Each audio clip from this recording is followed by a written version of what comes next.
अगर ये दो कंडीशन सेटिस्फाई कर जाती तो हमारे पास क्या रिलेशन आता है, इसका मतलब क्या होता है, बोलो रिजल्ट क्या था? f dash of c is equals to 0 मतलब where c is in a to b maximum या मिनिमम की तरफ जाए। Very good. मतलब अगर ये दो कंडीशन सेटिस्फाई कर रही है कि कोई फंक्शन कंटिन्यूअस है, डिफरेंशिएबल है, एंड पॉइंट पे वैल्यू अगर सेम है, तो कम से कम एक पॉइंट सी जरूर होगा ए और बी के बीच में जहां पे उसका डिफरेंशिएशन क्या हो, 0, और यही आपको सी पूछा गया, हाँ है ना? ठीक है। अच्छा, मुझे कंटिन्यूटी अगर चेक करनी तो कंटिन्यूटी कैसे चेक करेंगे इस फंक्शन की? सर ये तो अलजेब्रिक फंक्शन है ना। नहीं नहीं, तो ये क्या हुआ, ब्रेक भी तो हो रहा है, कंटिन्यूस होगा कि चेक करना पड़ेगा, बताओ कंटिन्यूटी कैसे चेक करेंगे इस फंक्शन की? मतलब अभी चलो यहाँ पे जरूरत नहीं, लेकिन फिर भी बताओ। सर ब्रेक पॉइंट पे इसकी लेफ्ट एंड राइट लिमिट निकाल देते हैं। हाँ वेरी गुड। अब देखो यहाँ पे x इक्वल टू 1 पे तो फंक्शन की वैल्यू -6 दी हुई है। अब यहाँ पे ग्रेटर देन और लेस देन तो कुछ नहीं दिया हुआ है, यहाँ पे सिर्फ क्या बोला, x नॉट इक्वल टू 1 पे फंक्शन आपके पास एक दिया हुआ है x³ - 2x² - 5x + 6 upon x + x - 1, जब x नॉट इक्वल टू 2 है और फंक्शन की वैल्यू -1 पे कितनी गिवन है, -6। तो अगर 1 पे कंटिन्यूटी चेक करनी है तो क्या करना पड़ेगा, 1 पे क्या होना चाहिए, लिमिट लगा देंगे। Very good. फंक्शन की लिमिट x टेंड्स टू 1 पे फंक्शन की वैल्यू की क्या आनी चाहिए, बराबर आनी चाहिए, हाँ है ना? Yes sir. तो ये फंक्शन क्या हो जाएगा, कंटिन्यू। मतलब इस फंक्शन की आपको x इक्वल टू 1 पे लिमिट निकालनी होगी, वो लिमिट अगर इसके बराबर आ रही मतलब क्या हो जाएगा, continue. Is it clear all of you? बोलो यस सर। डिफरेंशिएबिलिटी कैसे चेक करेंगे? मान लो 1 पे चेक करना हो या फिर मान लो डिफरेंशिएबिलिटी चेक करना कंटिन्यूअस है तो डिफरेंशिएबल होगा बराबर LHP। ऐसा क्या होता है, ऐसा होता है क्या सर कंटिन्यूअस है तो डिफरेंशिएबल होगा? नहीं, उल्टा होता है। अगर डिफरेंशिएबल है तो अपन बोल सकते हैं कंटिन्यूअस है, लेकिन कंटिन्यूअस है तो डिफरेंशिएबल होना जरूरी नहीं है। हाँ बताओ। सर इसकी राइट हैंड डेरिवेटिव और लेफ्ट हैंड डेरिवेटिव निकाल लेते हैं इसका। हाँ, एक तरीका तो वही है कि आप लेफ्ट हैंड डेरिवेटिव और राइट हैंड डेरिवेटिव निकालो, लेकिन यहाँ पे तो खैर अपने पास क्या है, x नॉट इक्वल टू 1 और x इक्वल टू 1 है, तो दोनों ही केस में आपको जैसे यहाँ पे इसका फॉर्मूला याद है, left hand derivative right hand derivative का, एक बार लिखा था तो f डैश मान लो c पे दो फॉर्मूले थे, एक तो h वाला होता था, एक c वाला होता था। मान लो x इक्वल टू c पे, x इक्वल टू a पे मुझे left hand derivative right hand derivative निकालना है।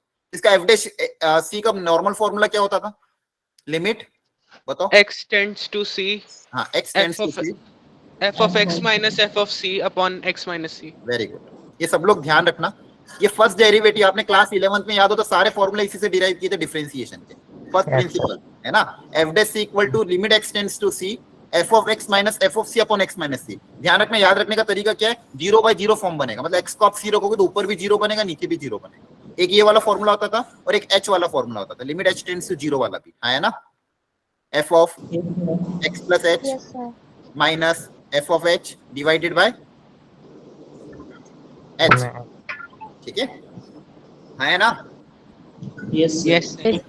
अब ये normal formula f dash c का, अब यहाँ से अगर आपको लेफ्ट हैंड डेरिवेटिव निकालना है तो आप x की जगह क्या रख देना है, x tends to c minus, और राइट हैंड डेरिवेटिव निकालना तो x की जगह क्या कर दोगे, बोलो c प्लस। तो एक ही फॉर्मूला याद रखने की जरूरत है, अगर आप ये रखोगे तो इसमें एक ही फॉर्मूला याद रखना है, f डैश c का फॉर्मूला याद कर लो, लेफ्ट हैंड डेरिवेटिव निकालना तो x की जगह c माइनस और राइट हैंड डेरिवेटिव निकालना तो x की जगह c प्लस। क्या क्लियर है, बोलो? ठीक है।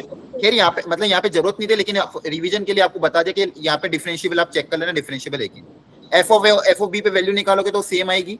आपको करना क्या रहेगा, सिर्फ डिफरेंशिएट करके 0 से इक्वेट करोगे, c आ जाएगा। c आई थिंक कितना आ रहा था, किसी को याद है? 1/2 1/2 वेरी गुड, 1/2 आ रहा था सर। 1/2 बहुत बढ़िया। तो आपको कुछ नहीं करना, इस फंक्शन को डिफरेंशिएट करके 0 से इक्वेट करना, देखना c की वैल्यू क्या आ रही, कर लोगे आगे सॉल्व? Yes sir. ठीक है, फिर भी किसी को डाउट आता है तो अनम्यूट करके पूछ लेना, ठीक है? Yes sir. ओके, तो ये अगला नेक्स्ट क्वेश्चन ये वाला, ये भी बहुत अच्छा था, इसमें एक छोटी सी मिस्टेक जो जनरली बच्चे कर देते हैं। अच्छा बताओ, ये वाला फॉर्मूला याद है सबको, tan inverse x plus tan inverse y वाला? Yes sir. लेकिन इसमें प्रॉब्लम क्या थी, कंडीशन होती थी x और y में, आया ना? Yes sir. एक तो नॉर्मल फॉर्मूला क्या बनता था, tan इनवर्स ऑफ क्या बनता था, बताओ? x plus y divided 1 minus y। Very good, 1 minus x y. अब यहाँ पे देखो, ऊपर तो x प्लस वाई आ रहा है, नीचे आ रहा है 1 माइनस एक्स वाई। तो यहाँ पे हम एक चीज ये देखते थे कि जो x और y का प्रोडक्ट है, अगर ये मान लो 1 से छोटा हुआ तो देखो ध्यान से, अगर 1 से छोटा हो तो ये पॉजिटिव होगा कि नेगेटिव होगा, डिनोमिनेटर 1 से छोटा होगा, पॉजिटिव होगा। पॉजिटिव, ठीक है, वेरी गुड। और x भी पॉजिटिव होगा, y भी अगर पॉजिटिव हो रहा तो न्यूमरेटर भी क्या रहेगा, पॉजिटिव रहेगा, है ना। Yes sir. तो इसमें तो कोई दिक्कत नहीं है, तो यहाँ पे नॉर्मल फॉर्मूला लग जाएगा। कब? जब अगर x पॉजिटिव y पॉजिटिव और xy का प्रोडक्ट लेस देन 1 है तो ये वाला फॉर्मूला लग जाएगा। क्लियर है यहाँ तक? लेकिन sir. अगर मान लो x पॉजिटिव है, y पॉजिटिव है, लेकिन xy का प्रोडक्ट ग्रेटर देन 1 है, तो ग्रेटर देन 1 में क्या होगा, न्यूमरेटर तो पॉजिटिव रहेगा, डिनोमिनेटर क्या हो जाएगा, 1 से Negative. 2 3 4 नेगेटिव हो जाएगा, है ना। Yes sir. ठीक है, तो उस केस में मेरा आंसर कुछ और है। यहाँ पे अपन डेरिवेशन के बाद फाइनल क्या आया था, याद हो तो किसी को? सर 3 पाई बाय 4 आया था शायद। नहीं, आंसर नहीं पूछ रहा हूँ, फॉर्मूला पूछ रहा हूँ। इस कंडीशन प्लस पाई आया था। हाँ, यहाँ पे पाई ऐड हो जाएगा, पाई प्लस, क्योंकि यहाँ पे बेसिकली अब जो आंसर आएगा वो नेगेटिव आंसर आएगा, हाँ, है ना। सर तो ये पाई पॉजिटिव ऐड होकर ओवरऑल इसको बैलेंस कर देगा। इसका डेरिवेशन भी होता है, किसी दिन अगर टाइम मिला तो इसका डेरिवेशन भी आपको दिखा दूंगा। और अगर आप खुद से करना चाहो तो बहुत अच्छी बात, ये डेरिवेशन करना खुद से, ये कंडीशन कैसे डेवलप हुई, बहुत अच्छा डेरिवेशन इसका, ठीक है। तो अभी के लिए मैं फॉर्मूला लिख रहा हूँ ताकि अपन आगे बढ़े। तो अगर मान लो प्रोडक्ट ग्रेटर देन 1, फॉर्मूला क्या लगेगा, pi plus x plus y upon 1 minus x y. जिसको पास याद नहीं हो ये फॉर्मूला लिख लेना। क्लियर है यहाँ तक? Yes sir. ठीक है। और नॉर्मल फॉर्मूला कब लगेगा, जब अगर x पॉजिटिव y पॉजिटिव और xy का प्रोडक्ट लेस देन 1 तो ये नॉर्मल फॉर्मूला लग जाएगा। xy का प्रोडक्ट ग्रेटर देन हुआ तो ये फॉर्मूला लगेगा। अब बताओ अपने क्वेश्चन में कौन सा लगेगा, फर्स्ट वाला सर, क्या, सेकंड नीचे वाला। वाला। सेकंड वाला। Very good. x की वैल्यू 2 है, y की वैल्यू 3 है, तो product of course greater than 1 आया, तो मुझे कौन सा फॉर्मूला अप्लाई करना पड़ेगा, ये वाला। क्या आप कर लोगे सॉल्व? Yes sir. ठीक है, कर पाओगे क्या, करूं पूरा सॉल्व? कर लेंगे कर नहीं लेंगे सर, कर लेंगे। ठीक है, वेरी गुड। किसको डाउट है पूछ लेना, कोई दिक्कत नहीं है, ठीक है। मेन देखो यही कॉन्सेप्ट है, बता दिया मैंने, एक बार अप्लाई करना हो जाएगा सॉल्व, ठीक है। चलो आगे बढ़ते हैं। अब देखो ये क्वेश्चन, अच्छा एक चीज हमेशा ध्यान रखना, जेई का जो क्वेश्चंस होते हैं ना, जेई हर साल एक ट्रिक अपनाता है। कभी कभी वो क्वेश्चन उसके पास क्या रहता है, क्वेश्चन ऐसे ऐसे दिखाने में बहुत अजीब सा दिखा देगा। जेई में सबसे इंपॉर्टेंट चीज जो आपको एक फंडामेंटल एक वो कहते हैं, क्या कहते हैं, मंत्र है या रूल है कि ना, आपका ऑब्जर्वेशन बहुत अच्छा होना चाहिए। जितना अच्छा क्वेश्चन को देख के ऑब्जर्वेशन करोगे, ज्यादातर क्वेश्चन हो जाएंगे। और ज्यादातर क्वेश्चन ऑब्जर्वेशन बेस्ड है, मतलब आपको देखना एकदम क्वेश्चन को देख के स्टार्ट नहीं कर देना है। शुरू के 10 से 15 सेकंड उसको ऑब्जर्व करो कि इसमें कर क्या रहा हो, क्या उसमें बेस्ट हो सकता है। अब यहाँ पे देखो ध्यान से, लॉग के अंदर दिया 1 minus x 1 upon x minus 1 into dx। ठीक है, पहला स्टेप क्या करें, आराम से सोचो, मतलब नॉर्मल ऐसा सोचो, पहली बार क्वेश्चन है। देखो डेफिनेट इंटीग्रेशन का क्वेश्चन है ना। Yes sir. अब डेफिनेट इंटीग्रेशन के क्वेश्चन में देखो उस चैप्टर में ज्यादा कुछ है नहीं, या तो प्रॉपर्टी का क्वेश्चन होगा, वैरायटी क्या क्या होती है डेफिनेट इंटीग्रेशन में, या तो किससे क्वेश्चन आएगा, प्रॉपर्टी से, है ना। बोलो, यस सर। या तो क्वेश्चन कहाँ से आएगा, या तो लिमिट्स वाले से क्वेश्चन आएगा, या फिर वो डेरिवेटिव मतलब लेबनिट्ज थ्योरम। ठीक है, वहां से क्वेश्चन आएगा, ज्यादा उसमें वैरायटी नहीं है। तो अगर यहाँ पे देखो क्वेश्चन नॉर्मल दिख रहा है तो कहीं ना कहीं प्रॉपर्टी यूज हो रही होगी। तो अपने पास जितनी प्रॉपर्टी है बस उनके बारे में सोचो ध्यान। अगर मैं यहाँ पे एलसीएम ले लूं ताकि प्रॉपर दिखाने के लिए, अब बताओ यहाँ पे कौन सी प्रॉपर्टी, लिमिट देखो 0 से 1 है, कौन सी प्रॉपर्टी यूज करने का मन कर रहा है? सर fx dx वाली 1 माइनस एक्स कर 1 देंगे। माइनस एक्स वाली क्लियर दिख रहा है यहाँ पे, a plus b minus x, और यहाँ पे भी a plus b minus x create हो रहा है। यही ऑब्जर्वेशन है यहाँ पे लिमिट 0 से 1 है और a plus b minus x की वैल्यू भी यहाँ पे आ रही है, तो कहीं ना कहीं वो वाली प्रॉपर्टी यूज होगी। कौन सी वाली? a से b fx dx, बहुत स्टैंडर्ड हो, सबसे ज्यादा यही यूज होती है ना। Yes sir. इसकी इंटीग्रेशन की वैल्यू और इसकी इंटीग्रेशन की value a plus b minus x की क्या आती है, सेम आती है। मतलब आप x को रिप्लेस कर सकते हो कैसे, a plus b minus x, ये रिप्लेस करने पे कुछ फर्क नहीं पड़ता, है ना। अच्छा आपको सारी प्रॉपर्टी याद है, टोटल कितनी प्रॉपर्टीज होती है डेफिनेट इंटीग्रेशन में? सर 7 7 8 तीन होती है। कितनी होती है? चलो 7 मान लो, छोड़ो, मान लो 7 प्रॉपर्टी है। ये सारी प्रॉपर्टी आपको याद है? Yes sir. Yes sir. आज को एक होमवर्क करना, इनको डिराइव करना, अगर पहले नहीं किया हो तो खुद से, ओके सर। ठीक है, ये याद रखना। सर। ये इन सातों प्रॉपर्टी को डिराइव करना, अगर इनका आप डेरिवेशन करोगे ना बहुत कुछ सीखने को मिलेगा। और दूसरी चीज 2 साल पहले इन्हीं डेरिवेशन से रिलेटेड एक क्वेश्चन आया था जेई में, ठीक है। तो एक बार आप खुद से आज घर पे ट्राई करना, क्या करना है आपको, जितनी भी 7 प्रॉपर्टी उसको खुद से डिराइव करना। अच्छा दूसरी चीज, एनसीईआरटी में गिवन भी है इसका सॉल्यूशन, डेरिवेशन, अगर आपने ना देखा, ठीक है। तो अगर आप कहीं अटको तो एनसीईआरटी का देख लेना कि उसमें कैसे किया गया, लेकिन एक बार खुद से ट्राई करना। तो ये होमवर्क है आपका कि आपको इन सातों प्रॉपर्टी को डिराइव करना है, ठीक है। चलो अब इस पे आ जाते हैं। तो यहाँ पे कैसे एक्स को कैसे रिप्लेस करना पड़ेगा, बोलो? 1 minus x 1 minus minus a x. plus b minus x, a plus b मतलब 0 plus 1 minus x, that is 1 minus x. तो x को आप जैसे रिप्लेस करो, ये तो इक्वेशन नंबर मेरी 1 हो गई। अब x को मैं अगर रिप्लेस करूंगा 1 माइनस, तो नया i क्या हो जाएगा, 0 से 1 log ऑफ 1 माइनस एक्स की जगह क्या आ जाएगा, x आ जाएगा, और x की जगह आ जाएगा 1 माइनस एक्स, हाँ है ना? Yes sir. ठीक है। अच्छा ये इसी का तो रेसिप्रोकल है, यस सर। ये इसी का क्या गिवन है, रेसिप्रोकल है, तो इसको मैं ये लिख सकता हूँ। और लॉग की तो बहुत अच्छी प्रॉपर्टी थी, पावर क्या हो जाती है, आगे आ जाती है, हाँ है ना? Yes sir. Yes, sir. ठीक है? अब इक्वेशन नंबर 1 और दूसरी इक्वेशन माइनस टाइम से, दोनों को अगर ऐड कर देंगे तो क्या आ जाएगा, 0 Yes, sir. हो गया सॉल्व। ठीक है, क्या एक सर, क्वेश्चन टफ था? सर इसमें ये कॉन्सेप्ट लगा सकते हैं कि 0 to 1 में जो हमारा फंक्शन है तो डिफाइंड ही नहीं है, तो इसका इंटीग्रेशन ऑटोमेटिकली 0 होगा। अच्छा 0 से 1 में फंक्शन डिफाइन नहीं किया, सोचते हैं, चलो वेरी गुड। ऐसा कैसे सोचा आपने, कैसे निकाला इसको, पुट डोमेन करके देखा था इसके अंदर। या फिर डोमेन निकाल लो, कोई भी फंक्शन कहाँ पे डिफाइन हो या नहीं हो, हम कैसे सोचेंगे, डोमेन निकाल के, हाँ है ना? Yes, यहाँ पे sir. देखो फंक्शन क्या है, देखो ये भी अच्छा कॉन्सेप्ट है, बाकी लोग भी देखो, अगर अपन इस थिंकिंग को डेवलप करने की कोशिश करते हैं। यहाँ पे मेरा फंक्शन है, ये फंक्शन डिफाइन होगा या नहीं होगा किसी इंटरवल में, कैसे पता चलेगा, इसकी डोमेन निकाल लेते हैं। डोमेन कैसे निकालेंगे इस फंक्शन, बताओ? Sir 1 minus x upon x should be greater than 0। Very 1 good. Minus x by x को 0 से बड़ा रखते हैं। वेरी गुड, बहुत अच्छा। लॉग के क्वेश्चन कभी भी आए, और डोमेन और रेंज, देखो domain range is the most important topic, एक क्वेश्चन उस पर फिक्स आना है ये जेई में। ठीक है, तो डोमेन रेंज की हम प्रैक्टिस बाद में फिर से करेंगे। तो लॉग वाले क्वेश्चन में डोमेन रेंज कैसे करते थे कि लॉग के अंदर जो भी क्वांटिटी है ऑलवेज कैसी होनी चाहिए, पॉजिटिव होनी चाहिए, हाँ है ना? याद आ रहा है, बोलो। Yes, sir. अब देखो यहाँ पे x का कोएफिशिएंट नेगेटिव है, तो चाहे तो आप माइनस से मल्टीप्लाई करके इसको पहले पॉजिटिव बना दो, तो ये हो जाएगा x माइनस 1 अपॉन x, ये इनइक्वालिटी का साइन चेंज हो जाएगा। अब क्या क्रिटिकल पॉइंट प्लॉट करते, याद आ रहा है ना कैसे करते थे, आया ना? प्लस माइनस, ठीक है। मुझे क्या चाहिए, बोलो, लेस देन 0, आया ना? लेस देन 0 मतलब ये सर 0 यहाँ से पे मेरा बड़ा x कहाँ से कहाँ तक होना चाहिए, 0 से 1, ठीक है। तो यहाँ पे तो आ रहा है, आपका क्यों नहीं आ रहा था, 0 से 1 ही तो है x। सर मैंने पुट करके देखा था, तो एक बार माइनस आ रहा था, एक बार 0 आ रहा था। अच्छा रख के देखते हैं, चलो क्रॉस चेक कर लेते हैं कि अपना कहीं गलत तो नहीं, कोई x की वैल्यू रख लेते हैं 0 से 1 पार्शियल। सर अगर गलती से मतलब पार्शियल लगा दी और पार्शियल से आंसर ना आ रहा हो और मतलब 0 ही आ जाता है अचानक से, तो 0। पार्शियल मतलब कौन सा पार्शियल? सर पार्शियल मतलब जब Partial हम पार्शियल method. फ्रैक्शन, सर जो मतलब पार्ट वाला मेथड करते हैं ना, आइलेट वाला। हाँ। लेकिन यहाँ पे तो डेफिनेट, यहाँ पे तो देखो एक चीज हमेशा ध्यान रखना, इनडेफिनेट में लगाओ पार्शियल वगैरह। डेफिनेट का क्वेश्चन जब भी आता है ना, पहली चीज दिमाग में रखो, पहले देखो क्या कोई प्रॉपर्टी यूज हो रही है कि नहीं हो रही।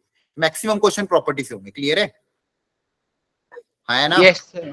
सर मतलब मैंने पहले वही लगा के देख ली थी। हाँ बस प्रॉपर्टी सोचो। अच्छा ये क्लियर हो गया, कोई भी वैल्यू रख के देख लो, मान लो 0.5 रखा तो आ रहा है, कोई दिक्कत नहीं है, ठीक है। एक बार आप क्रॉस चेक करना, ओके सर। ठीक है। बच्चे ज्वाइन कर पा रहे, अच्छा आप ज्वाइन कर पाए थे ना बिटली लिंक से? यस ठीक है, चलो आगे बढ़ते हैं, ये हो जाएगा सॉल्व अब, है ना? कुछ भी नहीं बचा इसमें तो। अच्छा ये क्वेश्चन काफी अच्छा था, ये तो ये हुआ किसी से? हो गया था, इसका आंसर भी आ गया था। मतलब कैसे क्या किया, ठीक है डिस्कस करते मिलके। सर log of 10 1 था ना, तो मैंने 1 माइनस साइन एक्स रख दिया, और अच्छा sin log of x 10 जो 1 है, क्यों है, वो 1 किसने कहा log 10 log 1 of 10 जो है सर, मतलब उसके नीचे वाला बेस 10 मान लिया था, मतलब। अच्छा मैथ्स में हम जनरली मानते क्या हैं, E। जब कुछ ये ध्यान रखना, जब सर log, लेकिन अगर हम log बेस ई लेंगे तो cos के अंदर वाली नहीं, ठीक है कोई ठीक है। दिक्कत नहीं है, तो वैसे भी कांस्टेंट है ना, इससे कुछ फर्क थोड़ी पड़ रहा है, समझ पा रहे हो? ये तो एक कांस्टेंट है, यस सर। ये कोई वेरिएबल है क्या? ई हो 10 हो कुछ भी फर्क ना पड़े, ये तो कांस्टेंट है अपने आप में, क्लियर है ना? Yes sir. तो ये बेसिकली मेरे पास क्या, कोई कांस्टेंट के माइनस साइन एक्स, ये एफ एक्स मेरा फंक्शन है, और जी एक्स जो बोला गया है वो बोला गया एफ ऑफ एफ एक्स। अच्छा कुछ चैट पे भी कोई लिख रहा है क्या, मैं चैट अभी देख नहीं पा रहा हूँ, ठीक है ठीक है। हाँ ऋषिका बोलो क्या हुआ, डाउट था, किसी ने हैंड रेस किया था, क्या वो फास्ट हो रहा है क्या? गलती से हो गया वो शायद। अच्छा गलती से हो गया, ठीक है, गलती से मिस्टेक हो गई क्या, ठीक। जी ऑफ एक्स क्या है, एफ ऑफ एफ एक्स, हाँ है ना? बोलो, आ रहा है समझ में? कैसे सॉल्व करें बताओ इसको, ऑप्शन में पूछा डिफरेंशिएबिलिटी 0 पे, f of fx निकाल के डिफरेंशिएट कर देते हैं। से निकाल के डिफरेंशिएट कैसे करेंगे? सर चेन रूल लगा के हो जाएगा। पहले तो देखो मॉड है तो मॉड को डिफाइन करना पड़ेगा, हाँ है ना? Yes sir. ठीक है, अब या तो बेस को 10 मानो या तो ई मानो, जो भी आपका है। ठीक है, वैसे तो जनरली ई मानना चाहिए, कोई दिक्कत नहीं है। अब देखो यहाँ पे मॉड जो दिया हुआ है, अच्छा इसकी वैल्यू क्या आएगी अगर बेस ई मानेंगे तो? ये वैल्यू 1 से ज्यादा आएगी कि छोटी आएगी? ज्यादा आएगी, है ना? ई की वैल्यू कितनी होती है? 2.7 समथिंग होती है। 2.7 2.7 समथिंग होती है। और ये वैल्यू 10 से ज्यादा, मतलब बेसिकली यहाँ पे 10 ई से ज्यादा एक नंबर है, तो ये वैल्यू जो भी होगी ग्रेटर देन क्या होगी? 1 होगी, सॉरी हाँ 1 होगी ग्रेटर देन, हाँ है ना? बोलो। Yes, sir. ठीक है, तो यहाँ पे जो क्वांटिटी है k minus mod sine x, ये कैसे ओपन होगा? Positive. ऑलवेज पॉजिटिव है सर। हाँ, अब देखो ये क्वांटिटी ग्रेटर देन 1 है और ये वैल्यू हमेशा -1 से 1 के बीच में लाई करेगी। Yes sir. समझ में आ रहा है आप लोगों को? Yes. ठीक है। Yes sir. ये वैल्यू 1 से ज्यादा और ये वैल्यू -1 से 1 के बीच में लाएगी तो ओवरऑल ये क्वांटिटी ऑलवेज पॉजिटिव होगी। तो इसको अपन directly k minus sine x लिख दें। Yes sir. ठीक है, अब इसका f ऑफ fx निकालना, फिर डिफरेंशिएट वगैरह करना। अब करोगे सॉल्व एक बार खुद से? बोलो। Yes, sir. Yes sir. चलो, आगे बढ़ते हैं। ये बताओ, अब देखो यहाँ पे अगेन ऑब्जर्वेशन है। जितने इंटीग्रेशन के क्वेश्चन आते हैं उसमें होता यही है कि अपन को ऑब्जर्वेशन लगाना है, क्या मेथड अपना। यहाँ पे देखो 1/sec 2 थीटा लिखा, तो इसको तो मैं ज्यादा गंदा दिख रहा है, इसको cos ही लिख देते हैं अपन, है ना? Yes, sir. सेक के साथ अपन जनरली डील करते नहीं है, तो 1/sec 2 थीटा को क्या लिख दिया मैंने? cos 2 थीटा लिख दिया। अच्छा, ये जो लॉग के अंदर दिया हुआ है, फिर यहाँ पे तो बेस ई दे दिया, यहाँ पे जो दिया क्या दिया हुआ है? 1 plus tan theta upon 1 - tan theta. इसको क्या लिखें? Tan theta plus pi by 4. हाँ देखो, इसको लिखने के बहुत सारे तरीके, आपने ट्रिग्नोमेट्री में अगर याद हो, इसको लिखने के 2-3 तरीके थे। याद करो, 1 - tan theta upon 1 + tan theta को लिखने के। बताओ जल्दी से सब लोग। 1/4 एक तो cos के टर्म्स में और एक tan के टर्म्स में क्या लिखते थे? tan of Theta plus pi by 4. Theta plus pi by 4। Very good. tan of a plus b का फॉर्मूला अप्लाई करोगे, ये आएगा tan a plus tan b upon 1 - tan a tan b। तो या तो इसको थीटा प्लस पाई बाय 4 लिख सकते हो पहला, या फिर इसको अगर साइन कॉस में कन्वर्ट करेंगे तो क्या हो जाएगा? ये sine by cos, cos theta plus sine theta upon cos theta minus -sin theta. Very good. अच्छा, इसको और भी लिख सकते हैं कुछ? सर cos थीटा की एक आइडेंटिटी भी जाती है, कौन सी वाली? cos to थीटा वाली में। पर नीचे cos theta minus sin theta से मल्टीप्लाई कर देता। रैशनलाइज?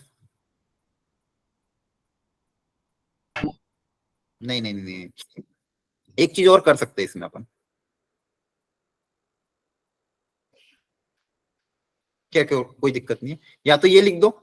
एक चीज और ये भी याद आ रहा है मेरे को, जैसे अगर मैं लिखूं cos theta plus sin theta का होल स्क्वायर, क्या होता था? 1 plus sin 2 theta. 1 + sin 2 theta. 1 + sin 2 theta. Very good. और cos theta minus sin theta का whole square? 1 minus sin 2 theta. Minus sin 2 theta. 1 - sin 2 theta, क्योंकि यहाँ पे देखो एक डबल एंगल आ रहा था, इसलिए मैंने ये सोचा, आया ना? तो अपने पास देखो ऐसे ही कुछ है, cos plus sin cos minus sin, तो ये उधर जाके रूट में चला जाएगा, आया ना? तो इसको मैं क्या लिख सकता हूँ? cos प्लस sin को अंडर रूट के अंदर 1 + sin 2 theta upon 1 - sin 2 theta. क्या सही लिखा है मैंने?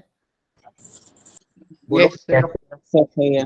तो इसको लिखने के बहुत सारे तरीके, तो वो मैंने आपको सारे बता दिए। या तो आप ये लिखो, या तो ये लिखो, या तो ये लिखो, जो ज्यादा सही लगे वो लिख देना। क्लियर है? अब देखो, अगर यहाँ पे अगर इसको अपन इससे रिप्लेस करेंगे तो पावर 1/2 आगे आ सकता है, आया ना? समझ पा रहे हो? लॉग के अंदर ये आ जाएगा 1 + sin theta upon 1 - sin theta. बोलो, ठीक है? Yes, sir. एक तरीका ये है।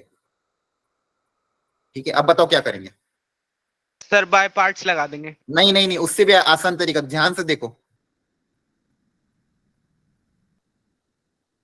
बाई पार्ट्स तो लगा ही देना, कोई दिक्कत नहीं है। इसके अलावा और कुछ कर सकते हैं क्या? थोड़ा सर ऑब्जर्व कंपेयर करो। करके देखे क्या? नहीं कंपेयर नहीं, बाईपास लगा दिया। और सोचो, और बाई पार्ट्स लग जाएगा, बाई पार्ट्स से हो जाएगा, कोई दिक्कत नहीं, क्योंकि इसका डिफरेंशिएशन बहुत आसान है, हाँ है ना? इसका इंटीग्रेशन तो नहीं होगा, लेकिन इसका डिफरेंशिएशन बहुत आसान है। तो एक तरीका तो है बाई पार्ट्स अप्लाई करना। को चेंज करेंगे क्या? नहीं नहीं नहीं, और थोड़ा सा सोचो, थोड़ा सा और ऑब्जर्व करो। Sir, sin 2 theta को t ले लेते हैं. Very good. देखो यहाँ पे cos 2 थीटा दिया है या sin 2 थीटा दिया है ना? Yes sir. देखो, तो sin 2 थीटा को अगर आप t मानोगे तो ये तो dt में चला जाएगा। Yes, sir. बोलो, Yes, एक बार उससे sir. ट्राई करना, फिर आपके पास क्या बचेगा 1 प्लस के अपॉन 1 माइनस के। खैर फिर भी शायद बाई पार्ट्स अप्लाई, क्योंकि सिंपल तो नहीं रहेगा क्योंकि लॉग का टर्म रहेगा, है ना। Yes sir. तो 1 के साथ अप्लाई करके बाई पार्ट्स अप्लाई करना। बाकी दूसरा तरीका तो क्या है कि आप यहाँ पे बाई पार्ट्स अप्लाई कर दो। किसको फर्स्ट फंक्शन मानेंगे? सर लॉग वाले को। लॉग, क्योंकि जिसका log वाले। पता नहीं रहता उसको फर्स्ट मान लेते हैं। रहेगा आगे। हाँ, हाफ तो कोई दिक्कत नहीं है, वो तो चलता रहेगा, कांस्टेंट है, ठीक है। हाफ से तो कोई दिक्कत नहीं है, तो कांस्टेंट है ना। Yes sir. ठीक है, तो यहाँ पे आप चाहो तो बाई पार्ट्स अप्लाई कर देना, क्योंकि इसका डिफरेंशिएशन बहुत आसान दिख जाएगा। या तो ये लिख के, या ये लिख के, या ये लिख के। क्लियर है? Yes sir. ओके, क्योंकि देखो आपको ऑप्शन में भी ना ऐसे ही दिया हुआ है। ऑप्शन में आपको दिया cos theta plus sin theta upon cos minus sin, तो आप ये वाला यूज करना, ठीक है। फिर बाई पार्ट्स अप्लाई करना, क्योंकि ऑप्शन देखो ध्यान से, आपको एलएचएस में ये वाला यूज करना है, तो आप इसी को यूज करना है। ये भी ऑब्जर्वेशन एक लगा देना। चलो ओके। अच्छा, ये चैप्टर याद है किसी को कि भूल गए? यस सर याद है। याद है ये तो सर। याद है सर। अच्छा, ये लास्ट ईयर हुआ था आपके?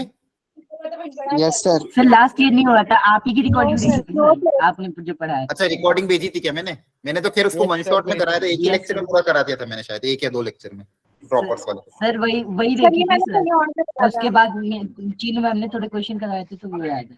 Sir Okay. 11th के लेक्चर्स देख के की थी। 11। अच्छा, आप ठीक है, बहुत बढ़िया। आप देख सकते हो, और यूट्यूब पे भी अवेलेबल है। बाकी मैंने ड्रॉपर्स बैच में भी इसका वन शॉट करवाया, तो 2 ही लेक्चर में पूरा चैप्टर करवा दिया था। तो आपको वहां से देखना तो वहां से देख लेना। दूसरा, अपन इसको वापस से एक बार अपने 12 के टॉपिक के बाद कवर होने के बाद मैं इसको वापस करूंगा। 2 ही लेक्चर में पूरा चैप्टर कवर हो जाएगा, ठीक है। चलो अभी फिलहाल इसको देख लेते हैं। 12th में भी है क्या मैथमेटिकल रीजनिंग? नहीं, 12th में नहीं है, 11th में ही है। आपको स्कूल में कराया था लास्ट ईयर क्या? नहीं सर। No sir. चलो कोई मतलब बात इस लैंग्वेज पे नहीं करवाते। ठीक है, कोई बात नहीं। पी अच्छा, पी स्टेटमेंट क्या है? ही इज इंटेलिजेंट, है ना। एक बार देख लो। क्यू क्या है? स्ट्रॉन्ग। यहाँ तक कोई डाउट है? यहाँ तक तो कोई डाउट होना नहीं चाहिए, तो क्वेश्चन में गिवन है। क्लियर है ना। Yes sir. यस ठीक सर। है, अब बोला कि इसका सिंबॉलिक रिप्रेजेंटेशन बताओ। It is wrong that he is intelligent और स्ट्रॉन्ग। पहली बात तो जैसे और दिखा, और को देख के मतलब क्या है, ये कौन सा सिंबल होगा? और बी वाला। यूनियन वाला, है ना। Yes sir. ये और का सिंबल होता है, और एक एंड का होता है इंटरसेक्शन वाला, ये वाला। क्लियर है? तो ये और का सिंबल लगेगा। तो इंटेलिजेंट और स्ट्रॉन्ग में पहली बात तो और का सिंबल आ जाएगा, पी और क्यू के बीच में। दूसरा, इट इज रॉन्ग। रॉन्ग मतलब ये क्या बता रहा है? गलत बता रहा है, नेगेशन, है ना। तो इस पूरे के आगे क्या आ जाएगा? नॉट। इस पूरे के आगे क्या आ जाएगा? नॉट। क्लियर है? आसान था ये, बेसिकली ज्यादा टफ नहीं था। पहली चीज तो अपन ने क्या देखा? ही इज इंटेलिजेंट और रॉन्ग, मतलब ये स्टेटमेंट लिख दिया। और उसके आगे स्टेटमेंट क्या लिखा था? It is wrong. रॉन्ग मतलब या तो रॉन्ग समझो या फिर नॉट। क्लियर है? इस पूरे को रॉन्ग करने के लिए पूरे के आगे क्या लगाना पड़ेगा? नेगेशन। क्या है, समझ में आया? Yes sir. आंसर ये है। अच्छा, इसको लिखने का एक तरीका और होता है। ये जब नेगेशन अंदर जाएगा तो क्या होगा? नॉट पी नॉट क्यू, और यूनियन किसमें कंप्लीट होगा? सर एंड आ जाएगा। एंड आ जाएगा। ये आपने सेट्स में पढ़ा होगा, ए यूनियन बी का होल डैश। होल डैश क्या होता था? A dash intersection B dash, है ना। Yes sir. A intersection B का होल डैश भी क्या होता था? A dash union B dash. तो सेम कॉन्सेप्ट यहाँ पे भी अप्लाई हो रहा है। क्लियर है? यस। चलो आगे बढ़ते हैं। किसी को डाउट है पूछ लेना, बार बार बोल रहा हूँ। बोल रहा if the nth term of the series in this and this are equal. अभी सीरीज है कि ये कौन सी टाइप की सीरीज है? देखो तो ध्यान से। इजी है क्या? एपी है। ये तो बहुत आसान है ना। सब में क्या हो रहा है? 2 ऐड हो रहा है। Yes sir. इसमें ज्यादा मैं दोनों दिमाग की लगाना टर्म्स इक्वल रख दी। बस ठीक है। यहाँ पे सब में 2 ऐड हो रहा था। इसके mth टर्म आप निकाल सकते हो। Yes sir. M a plus m minus 1 into D. Simple concept लग जाएगा।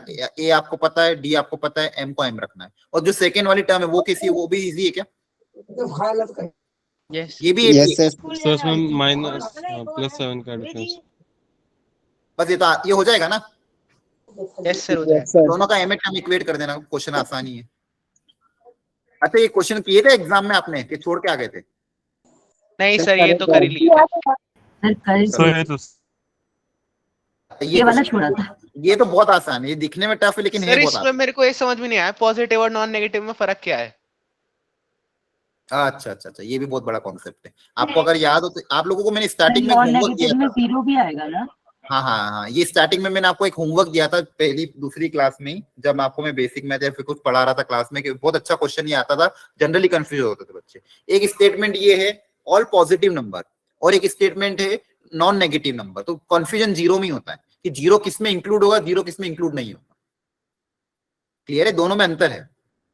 Yes sir. तो आपको ये सोच के आना है, ये भी एक और होमवर्क में लिख लो, खुद से मेहनत करना कि बेसिकली पॉजिटिव नंबर्स या फिर ऐसा छोटा होमवर्क, पॉजिटिव इंटीजर्स कौन कौन से होंगे ये आपको पता करना है, लिखते रहना है कॉपी में, ठीक है? फिर नोट्स अभी भेज दूंगा मैं। और नॉन नेगेटिव इंटीजर्स में कौन कौन है, ये बहुत इंपॉर्टेंट है, ये जेई ने बहुत बार पूछा इस पे चीजें। ये दोनों में अंतर क्लियर होना बहुत जरूरी है, ठीक है?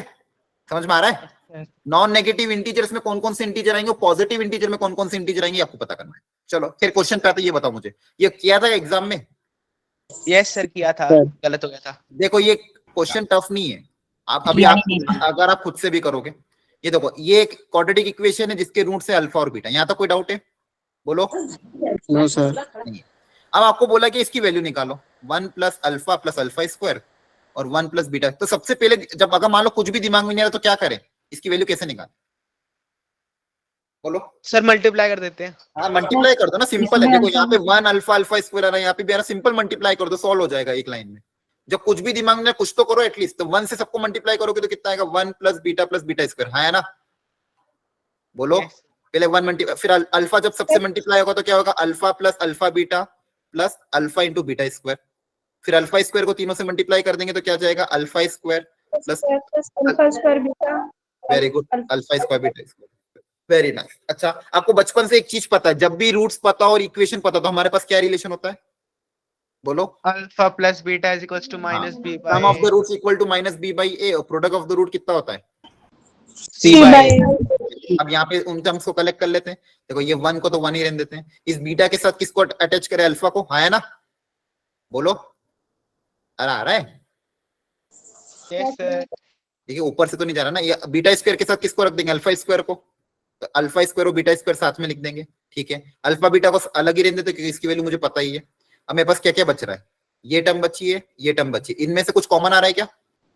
Yes sir, alpha beta. Alpha beta common आ जाएगा, क्या बचेगा, अल्फा प्लस बीटा।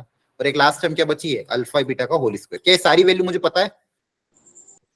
है यस ना? सर। और ये भी आप निकाल सकते हो, ये तो आपने ऑलरेडी निकालना सीखा है। अल्फा स्क्वायर बीटा स्क्वायर को क्या लिखोगे, अल्फा प्लस बीटा का whole square minus 2 alpha beta. 2 alpha भी। ये भी पता है, बस वैल्यू पुट अप करनी, आंसर आ जाएगा। क्लियर है? Yes sir. सर दो बार मैंने कहा तो मेरी आउट ऑफ रेंज वैल्यूज आ रही थी, इनमें से कोई मैच नहीं कर रहा था।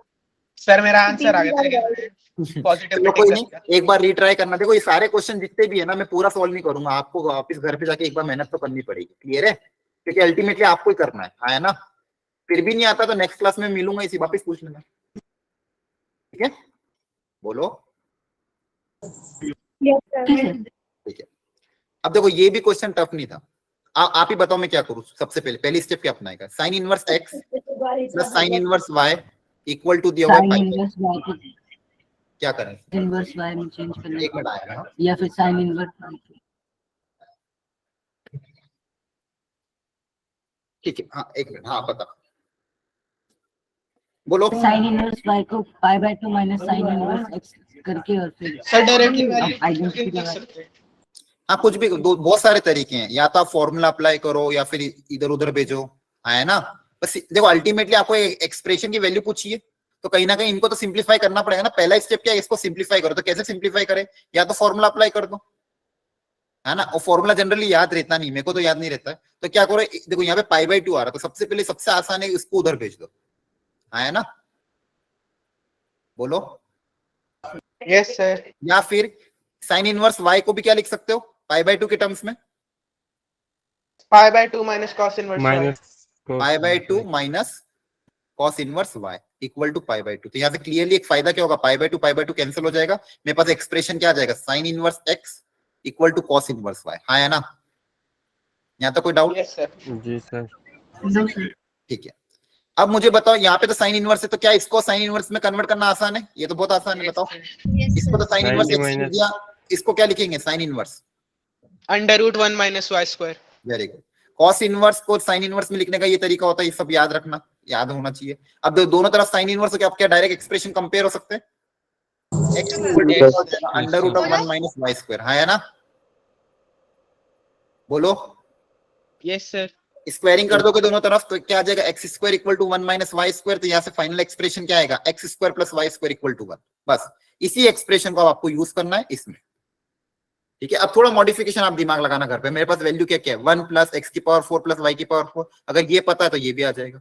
नीचे क्या दिया हुआ है, x square plus y square minus x square y square. हाँ है ना, कर लोगे? Yes sir. ठीक है। देखो तो ये क्वेश्चन भी मतलब इतना टफ नहीं था, थोड़ा सा इसमें बस मैनिपुलेशन करके आपको सॉल्व करना था। और इसके पहले वाले क्वेश्चन में भी डायरेक्ट वैल्यू पुट अप करोगे आंसर आ जाएगा। ये तो बहुत आसान क्वेश्चन था, तो ये भी बहुत आसान था अगर बेसिक पता हो तो। और इसमें थोड़ा सा दिमाग लगाना था। क्लियर है? चलो यहाँ तक हम आ गए, अगला देख लेते फटाफट। ये देखो ये क्या है, cos 2 alpha cos 2 beta cos 2 gamma are in AP, then sin square alpha sin square beta sin square gamma किसमें होंगे, ये किया है किसी ने? यस सर, इसको 1 minus Yes, sir, cos 2 sir. Alpha by 2 लिख बहुत देते हैं। बढ़िया। हाँ देखो यहाँ पे sin स्क्वायर मुझे क्रिएट करना है और cos 2 अल्फा दिया हुआ, तो इन दोनों में रिलेशन ऑलरेडी मुझे पता है। आया ना? एक सेकंड चार्ज बोलो।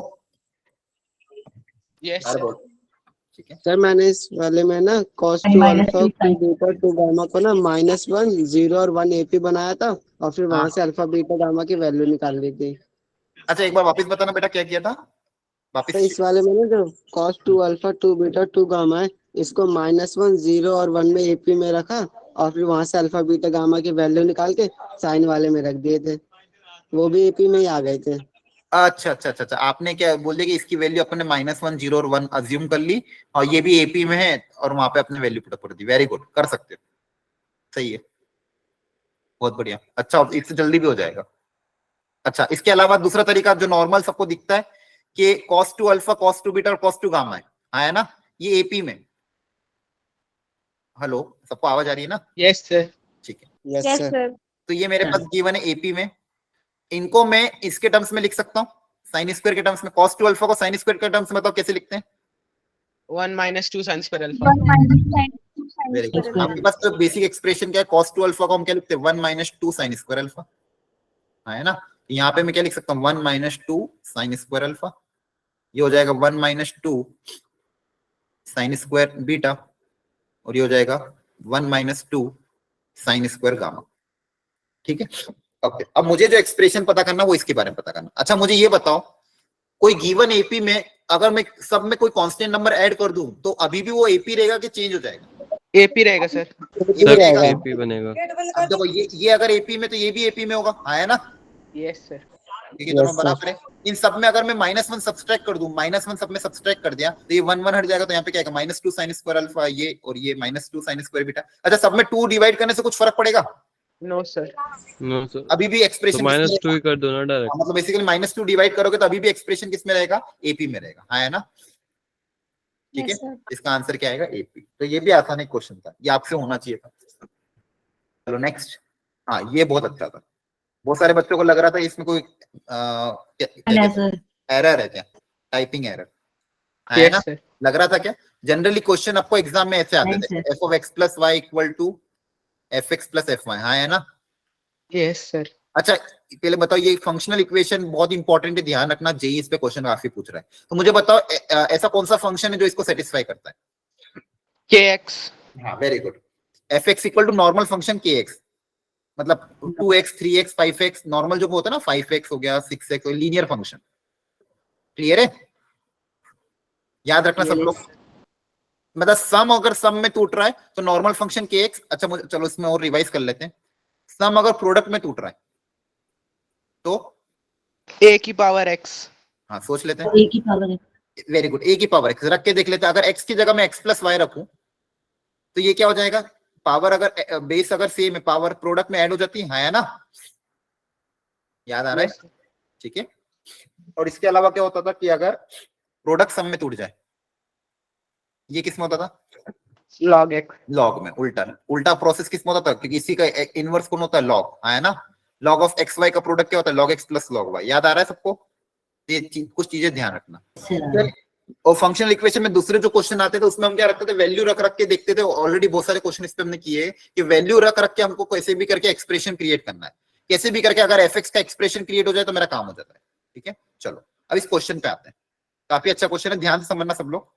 अगर मेरे पास बेसिकली मुझे देखो f(7) पूछे, कुछ भी पूछे, मुझे fx निकालना। मेरा टारगेट क्या है, कैसे भी करके या तो fx आ जाए या फिर f(1) f(2) से f(7) आ जाए, ये मेरा टारगेट है।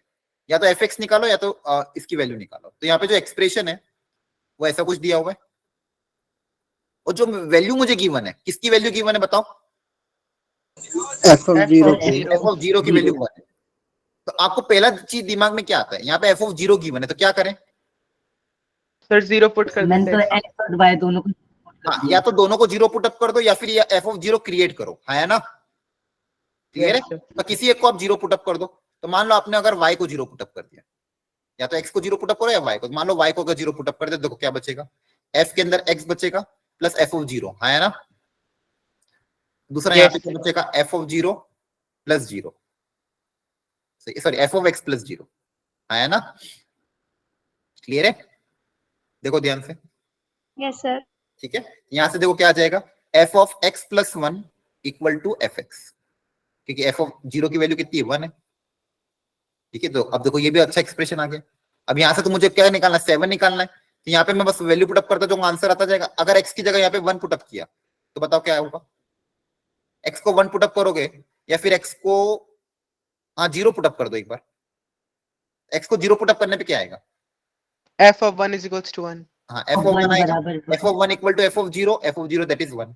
फिर x को एक बार मान लो 1 पुटअप कर देते हैं, तो 1 पुटअप करने पे इधर LHS में क्या बनेगा? f(2), है ना? f(2) किसके बराबर आएगा? f(1) के बराबर, तो वो वापस कितना आ जाएगा? 1 बराबर आ जाएगा। तो इसी तरह से आप देख पा रहे हो पैटर्न क्या बन रहा है ना? Yes sir. तो आप चाहे कुछ भी रखो, सबका आंसर कितना आएगा? 1। अब यहाँ पे अगर आपको f(100) भी पूछता तो भी आंसर कितना आता? 1। आगे ऐसे फंक्शनल इक्वेशन के क्वेश्चन आ रहा है, फिर मैनिपुलेशन ही करना है, इसका कोई स्टैंडर्ड तरीका नहीं। वैल्यू रख रख के या तो फंक्शन क्रिएट करो या तो कोई एक्सप्रेशन क्रिएट करो और वैल्यू रखते जाओ, यही इसका एक तरीका है। ठीक है, चलो इस पे और भी क्वेश्चन हम आगे जाके करेंगे। इस पे जेई पे बहुत क्वेश्चन आ रहे हैं। Next, the maximum value of product x y. अच्छा, ये मैक्सिमम मिनिमम दिखता है तो कौन सा चैप्टर याद आता है? AOD। या तो एप्लीकेशन ऑफ डेरिवेटिव, या फिर कभी कभी क्या होता है कि आप maximum minimum greater than less than value पूछे तो एक चीज और ध्यान रखना, AM ग्रेटर देन GM, वो भी कभी कभी अप्लाई हो जाता है, ध्यान रखना, वो देखेंगे नहीं क्वेश्चन में। ठीक है, यस सर। ये दो चीज हमेशा ध्यान रखना। कभी भी किसी चीज की मैक्सिमम मिनिमम पूछी, या तो एप्लीकेशन ऑफ डेरिवेटिव या तो कहीं ना कहीं उसमें AM GM होगा। AM GM को याद रखने का तरीका क्या है? कोई चीज का सम दिया हो या फिर कोई चीज का प्रोडक्ट दिया हो, इनमें आपस में रिलेशन अगर हो तो हम AM GM अप्लाई करेंगे। ठीक है, फिर यहाँ पे अब देखो एक्सप्रेशन अजीब सही है, तो यहाँ पे of course application of derivative apply होगा। यहाँ पे एक्सप्रेशन क्या है? a² x⁴ plus b² y⁴ equal to c⁴ और मैक्सिमम वैल्यू पूछिए xy की। ठीक है, तो यही किसी भी चीज का मैक्सिमा या किसी भी चीज का मिनिमा निकालना तो हम क्या करते हैं? डिफरेंशिएट करके इसको 0 से इक्वेट करते हैं। तो सबसे पहले मुझे ये वाला फंक्शन क्रिएट करना पड़ेगा, xy। बेसिकली xy का प्रोडक्ट क्या करना पड़ेगा? क्रिएट करना पड़ेगा। ये क्रिएट करने के बाद उसको मैं क्या करूंगा? डिफरेंशिएट और कैसे इक्वेट कर दूंगा? 0 से, है ना? Yes sir. यही तरीका होता है, बोलो, है ना? Yes sir. ठीक है, तो बेसिकली यहाँ पे आपको यही करना है। यहाँ पे x⁴ का फंक्शन है, y⁴ का फंक्शन है। या तो क्या करो, यहाँ से y की वैल्यू निकाल के इसमें पुटअप कर दो, या फिर यहाँ से कैसे भी करके xy का प्रोडक्ट क्रिएट करो। ठीक है, अब देखो यहाँ पे आसान तरीका तो यही है, जब कुछ भी दिमाग ना लगाना हो तो यहाँ से y निकालो और वो y की वैल्यू इसमें पुटअप कर दो, तो xy का आपका प्रोडक्ट क्रिएट हो जाएगा। उस xy के प्रोडक्ट को अब इसी एक्सप्रेशन का आपको मिनिमम निकालना है, तो इस एक्सप्रेशन का क्या करोगे? डिफरेंशिएट करके 0 से इक्वेट करोगे। क्या क्लियर है सबको? बोलो। Yes sir. ओके, किसी को भी डाउट है पूछते रहना। ठीक है, चलो थोड़ा सा जल्दी जल्दी हम कर रहे हैं ताकि पूरा आपका एक ही दिन में निपट जाए। ठीक है, घर पे जाके आपको रिट्राई जरूर करना है। अगेन ये भी बहुत अच्छा क्वेश्चन था। ABC belongs to R, एक क्वाड्रेटिक गिवन, एक क्यूबिक गिवन है, तो 2 कॉमन रूट्स, है ना? अब देखो यस क्वाड्रेटिक के बारे में तो कुछ भी नहीं बोला गया, तो यहाँ से तो मैं कुछ भी यहाँ से कुछ भी पता नहीं कर सकता, इसको तो भूल जाओ। अल्टीमेटली मेरे को इसी से कुछ ना कुछ क्रिएट करना पड़ेगा। अब इस इक्वेशन को ध्यान से देखो, x³ दिया हुआ है, 3x² का टर्म दिया हुआ है, 3x दिया हुआ है और +2 दिया हुआ है। तो कहीं ना कहीं ये एक्सप्रेशन कहाँ क्रिएट होता था बताओ? ऑब्जर्वेशन लगाओ वापिस से, ये टर्म्स किस में आती थी? सोचो थोड़ा सा, किसके एक्सपांशन में ये टर्म्स बनेगी? 3x², 3x, x³। ध्यान से सोचो, खुद का दिमाग लगाना, सॉल्यूशन मत देखना। x³ का टर्म, 3x² का टर्म और 3x का टर्म, ये 3 टर्म आपको किसके एक्सपांशन में दिखती थी? कोई स्टैंडर्ड अगर याद होता है a + b का जब होल क्यूब होता है तो सोचो थोड़ा सा, 3x स्क्वायर और 3x का कॉम्प्लेक्स रूट ऑफ यूनिटी। नहीं, मैं वो नहीं पूछ रहा हूँ, नॉर्मल एक्सपेंशन पूछ रहा हूँ। नॉर्मल जनरल एल्जेब्रा में ये जो 3 एक्सप्रेशन आते थे किसके टर्म्स में आते थे? सर a प्लस बी के होल क्यूब में। हाँ, a प्लस बी का whole cube, of course a plus b के होल क्यूब में, तो किसका क्यूब करें? सर x+1 का। Very good. देखो यहाँ पे 3 और यहाँ पे भी 3 आ रहा है ना, और कोफिशिएंट भी देखो x क्यूब का 1 है, तो इसको आपको देख के ये पहले यही क्लिक करना चाहिए कि ये जो ये इसका है कहीं ना कहीं यूज होगा, क्योंकि इसके एक्सपेंशन में 3 टर्म तो यही होती है, याद आ रहा है? इसका एक्सपेंशन क्या होता है? a cube plus 3x square plus 3x plus 1 आया ना, ठीक है। तो आपको देखो इसको ये ऑब्जर्वेशन सबसे पहला ये होना चाहिए था, अगर ये ऑब्जर्वेशन होगा तभी ये क्वेश्चन सॉल्व हो पाएगा, अदरवाइज ये सॉल्व नहीं हो पाएगा। पहला ऑब्जर्वेशन यही होना चाहिए कि ये जो 3 टर्म है x क्यूब 3x स्क्वायर और 3x, ये 3 टर्म मेरे किसके अंदर आती है? x प्लस 1 के होल क्यूब में, हाँ है ना, ठीक है। अब बताओ इसको क्या लिख देंगे अपन, इसमें से 1 निकाल लेंगे तो क्या बचेगा? x प्लस 1 का होल क्यूब प्लस का 1। देखो ध्यान से, क्लियर है? तो बेसिकली ये क्या बन जाएगा? x प्लस 1 का होल क्यूब इक्वल टू -1। अब आपका कॉम्प्लेक्स नंबर आ जाएगा इसके अंदर। ये बेसिकली क्या है? Cube root of unity, yes sir. है ना, ठीक है। अगर आपको ध्यान हो x क्यूब इक्वल टू 1, इसके रूट्स क्या होते थे? 1 और One, ओमेगा और ओमेगा स्क्वायर, ठीक है। अगर जिसको याद नहीं हो कोई बात नहीं, ये हल्का सा बेसिक है। 1 ओमेगा स्क्वायर, और x क्यूब इक्वल टू अगर -1 होता था तो -1 माइनस ओमेगा स्क्वायर। ठीक है। तो ये सेम चीज यहाँ पे दी, बस x की जगह x प्लस 1, ठीक है। अब यहाँ पे कॉम्प्लेक्स नंबर, हाँ बोलो। सर इसमें ओमेगा क्या है? ओमेगा है आपका, बेसिकली एक्सप्रेशन को अपन ने ओमेगा नाम दिया है। होता क्या था, हल्का सा मैं हिंट दे रहा हूँ, पूरा डिटेल में नहीं जाऊंगा। देखो ध्यान से, x क्यूब इक्वल टू 1, इसके रूट्स निकालने थे। अच्छा, इसके कितने रूट्स आने चाहिए? 3। सब लोग ध्यान से देखो, डिग्री कितनी है? 3 है, तो 3 रूट्स आने चाहिए, हाँ है ना, बोलो। Yes sir. इसको मुझे सॉल्व करना था, तो इस देखो एक रूट तो 1 है, बोलो 1 इसको सेटिस्फाई करेगा कि नहीं करेगा? तो इसका कहीं ना कहीं एक फैक्टर तो 1 होगा, x माइनस 1, बोलो। Yes sir. आ रहा है समझ में? और चाहो तो ये वाली आइडेंटिटी भी लगा, a cube minus b cube की आइडेंटिटी होती थी, बोलो a माइनस b और a square plus ab plus b square, हाँ है ना, याद आ रहा है? ठीक है। तो यहाँ पे अगर a cube minus b cube लगाओगे तो एक तो फैक्टर x माइनस y आ जाएगा, दूसरा आएगा x square plus xy plus 1 equal to 0। तो देखो ध्यान से, तो एक रूट तो यहाँ से आ जाएगा 1, और बचे हुए 2 रूट इस क्वाड्रेटिक से आएंगे। xy सॉरी यहाँ पे 1 है, xy नहीं आएगा, y तो 1 है, बचे हुए रूट इस क्वाड्रेटिक से आएंगे, क्लियर है? तो एक रूट तो आपका 1 हो गया, बचे हुए 2 रूट इससे आएंगे। अब इसके रूट्स निकालना है, तो क्वाड्रेटिक के रूट्स निकालने का तरीका क्या होता था? क्वाड्रेटिक फॉर्मूला अप्लाई कर दे। Yes sir.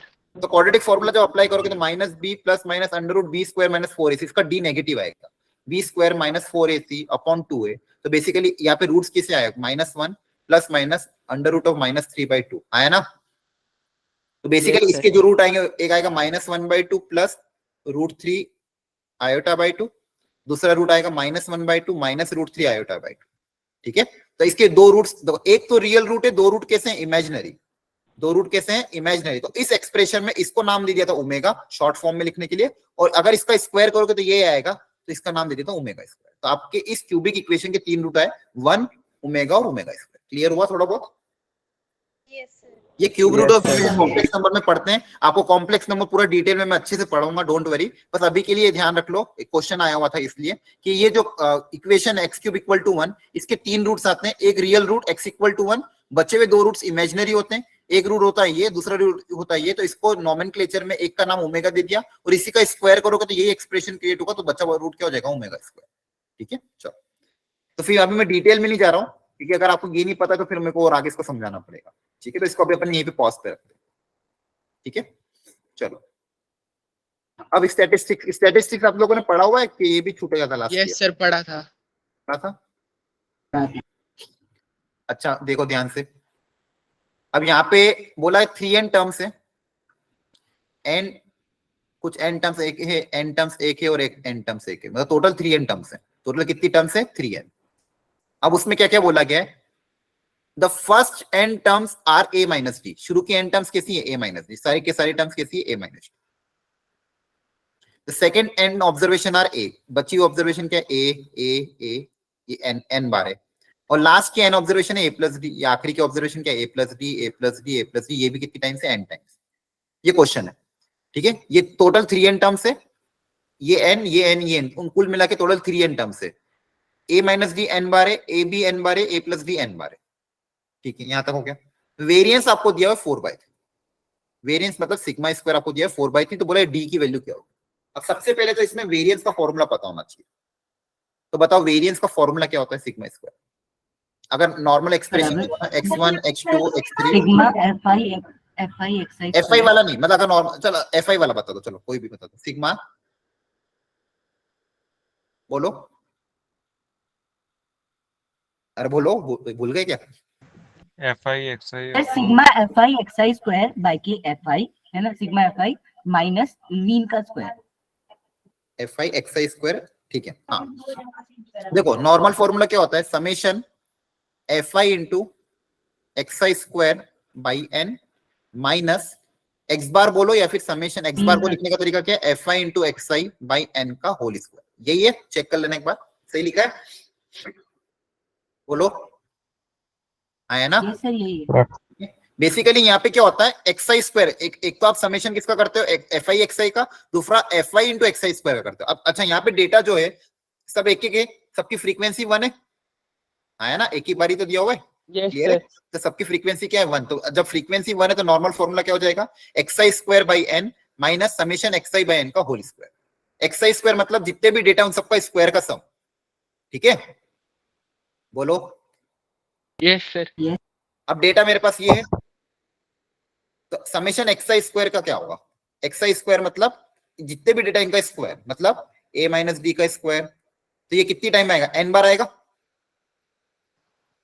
यस बोलो, सर, किसी चीज को सेम कितनी बार ऐड कर दो, n से क्या कर दो, मल्टीप्लाई कर दो, तो a माइनस डी का square plus a minus D का square plus a minus D का स्क्वायर कितनी बार ऐड करना, n टाइम्स। फिर a square plus a square plus a square, ये भी कितनी n टाइम ऐड करना है, n टाइम्स, और n times a minus D का होल स्क्वायर। क्या ये बात समझ में आती है? ठीक ए है, प्लस डी होगा ना, हाँ a plus D, sorry a plus d का होल स्क्वायर। ठीक है, इस पूरे में से n कॉमन आ रहा है, n कॉमन लेके इधर डिवाइड में भेज देंगे, यहाँ पे बचेगा क्या मेरे पास, a माइनस डी का whole square plus a square plus a plus d का होल स्क्वायर। क्या यहाँ तक बात समझ में आई? यस सर, ठीक है, बस अब तो कुछ बचा नहीं है। इस एक्सप्रेशन को ओपन करोगे तो a स्क्वायर 3 बार आएगा, यहाँ पे d स्क्वायर 2 बार आएगा, यहाँ पे माइनस 2ad, यहाँ पे प्लस 2ad कैंसिल हो जाएगा, तो आपके पास क्या बचेगा, 3a square plus d square. क्या ये समझ में आ गया? ठीक है, तो पहला एक्सप्रेशन तो मेरे पास आ गया, इसकी वैल्यू मेरे पास आ गई क्या, 3a square plus 2d square. Bye के 3 भी होगा ना हाँ? सर, बाय के 3 भी होगा ना, क्योंकि 3n ऑब्जर्वेशंस हो गई ना। अच्छा, हाँ हाँ बिल्कुल बिल्कुल सही है, बहुत अच्छे। यहाँ पे नंबर ऑफ ऑब्जर्वेशन कितनी है, 3n आया ना। यस सर, तो इस एक्सप्रेशन की वैल्यू मेरे पास आ गई है, इसको basically summation xi square by n की वैल्यू मैंने निकाल ली, डिवाइड बाय 3। अब सही है, यस सर, ठीक है। n की जगह मेरा क्या आ जाएगा, यहाँ पे नंबर ऑफ ऑब्जर्वेशन कितनी है, ऑफ कोर्स यहाँ पे कितनी है, 3n ऑब्जर्वेशन है, तो n की जगह क्या आ जाएगा 3n, यहाँ पे भी n की जगह क्या आ जाएगा 3n। तो मैंने अभी इस एक्सप्रेशन की वैल्यू निकाल ली थी, इस एक्सप्रेशन की वैल्यू मैंने यहाँ पुट अप कर दी। अब सिंपल क्या बचा अगला, ये x बार, तो इसका x बार कितना होगा, इन सबको ऐड करेंगे, आया ना। सर 3n माइनस तो प्लस भी तो कैंसिल हो जाएगा, यस सर, a कितनी बार ऐड होगा, 3n टाइम्स, 3n, तो 3n times into a divided by 3n, तो x बार कितना आएगा, a ही आएगा, यस सर, है ना। अब देखो वैसे भी अगर मान लो सारी वैल्यू जब सेम होती है तो मीन निकालो, तो मीन कितना आता है, वही आता है ना, यस सर, ठीक है। सर तो मीन तो कितना आ जाएगा आपका, समेशन बेसिकली यहाँ पे मीन, अपने मीन ही निकाल लिया ना, a स्क्वायर। ठीक है, तो बेसिकली क्या बचेगा, 3a square plus 2d square by 3 भी कर दो, तो ये a स्क्वायर तो उड़ जाएगा, तो आपके पास 2d स्क्वायर बाय 3 वेरिएंस, और ये वेरिएंस क्वेश्चन में कितना दिया था, 4/3, हाँ है ना, यहाँ से d आ जाएगा। क्लियर हो गया? यस सर, देखो फॉर्मूला बेस्ड क्वेश्चन था, अगर फॉर्मूला याद होता तो हो जाता क्वेश्चन सॉल्व। फॉर्मूला क्या है, ये फॉर्मूला आपको याद रखना है, फॉर्मूला वापस में लिख रहा हूँ, याद नहीं हो तो एक बार कॉपी में आज लिख के याद रख लेना। वेरिएंस का फॉर्मूला क्या है, sigma square equal to summation fi xi square by n minus x bar का होल स्क्वायर। ठीक है, तो इसको कॉपी में नोट डाउन करके लिख लेना। और x बार क्या होता है, summation fi xi by n। Clear है? ठीक, सेम ये है। अच्छा मुझे ये बताओ, एक बहुत इंपॉर्टेंट कॉन्सेप्ट होता है, मुझे ये बताना। मान लो आपके पास डेटा है x1 x2 x3 and so on up till xn। ध्यान से समझना, बहुत अच्छा कॉन्सेप्ट है। इस डेटा में मैंने क्या करा, इन सारे नंबर्स में को मैंने a से मल्टीप्लाई कर दिया, इन सारे नंबर को क्या करा, a से मल्टीप्लाई करा, और उस सब में d भी ऐड कर दिया, सब में d भी क्या कर दिया, ऐड कर दिया। चलो एक काम करते हैं, एक एक करके करते हैं ताकि आपको कंफ्यूजन में। ये इस कॉन्सेप्ट को अपनी कॉपी में नोट डाउन कर लेना, बहुत इंपॉर्टेंट है। अगर ये कॉन्सेप्ट याद हो तो बहुत सारे क्वेश्चन हो जाएंगे। सब लोग सुन रहे हो ना? थक तो नहीं गए? नहीं सर, सुन रहे हैं। उल्टा कर दिया कॉन्सेप्ट, बस तो ये गलत हो गया था। ठीक है, ये बहुत अच्छे, देखो इसको मैं आपको समराइज कर रहा हूँ, बहुत इंपॉर्टेंट है, ध्यान रखना। मान लो आपके पास डेटा है normal x1 x2 x3 up till xn। तो इस डेटा में अगर मान लो मैं सब में a ऐड कर दूं, सब में कोई कांस्टेंट नंबर मान लो k ऐड कर दें, x1 plus k x2 plus k, सब में अगर मैं k ऐड कर देता हूं, तो मुझे आपको ये बताना कि मीन में वेरिएंस में क्या चेंज आएगा। ठीक है, अब मान लो पहले इसका मीन था x बार और इस स्टैंडर्ड डेविएशन था मान लो सिग्मा, और वेरिएंस तो कितना हो जाएगा, सिग्मा स्क्वायर। तो मुझे ये बताओ अब जो नया x बार होगा वो कितना होगा? पुराने वाले का में कुछ चेंज आएगा, क्या चेंज आएगा? के हो जाएगा। हाँ, पुराने वाले में क्या हो जाएगा, प्लस के हो जाएगा। पुराने वाले में क्या हो जाएगा, प्लस के। क्या ये समझ में आ रहा है? क्योंकि आप जब मीन निकालोगे सब में अगर के ऐड हो रहा है तो मीन में भी क्या हो जाएगा, के ऐड हो जाएगा। बोलो ये क्लियर? Yes sir. ठीक है, ठीक है। न्यू स्टैंडर्ड डेविएशन में क्या फर्क पड़ेगा? न्यू सिग्मा इससे में कुछ फर्क नहीं पड़ेगा। Very good. अब अगर मतलब प्रॉपर्ली सॉल्व करोगे तो के और के, क्योंकि देखो स्टैंडर्ड डेविएशन में क्या हो रहा है, xi माइनस x बार अपन करते तो यहाँ से यहाँ के और यहाँ से के क्या हो जाएगा, कैंसिल हो जाएगा, तो कुछ फर्क नहीं पड़ेगा। तो आपका ऐड करने से जो पुराना है और जो नया है वो क्या रहेंगे, सेम। अगर इसमें फर्क नहीं पड़ा तो इसके स्क्वायर में भी कुछ फर्क नहीं पड़ेगा। हाँ है ना? Yes sir. ठीक है, बहुत बढ़िया। ये याद रखना, एडिशन करने पे सी मीन में के ऐड होता है, वेरिएंस और स्टैंडर्ड डेविएशन में कुछ फर्क नहीं पड़ता। ऐड या सब्सट्रैक्ट करने पे वेरिएंस और स्टैंडर्ड डेविएशन में कुछ फर्क नहीं पड़ता। दूसरा, अगर यहाँ पे मैं सब में a किसी कांस्टेंट से मल्टीप्लाई कर दूं, मान लो a से सब में मल्टीप्लाई कर दिया, पूरे सारे जितने भी डेटा था उसमें a से मल्टीप्लाई कर दिया, अब बताओ कि नया जो मीन होगा उसमें क्या फर्क पड़ेगा? सर a टाइम्स मल्टीप्लाई हो जाएगा वो भी। न्यू उसमें मीन भी a से मल्टीप्लाई हो जाएगा। वेरी गुड, सर मल्टीप्लाई हो जाएगा। Very good. क्या स्टैंडर्ड डेविएशन में कुछ फर्क पड़ेगा?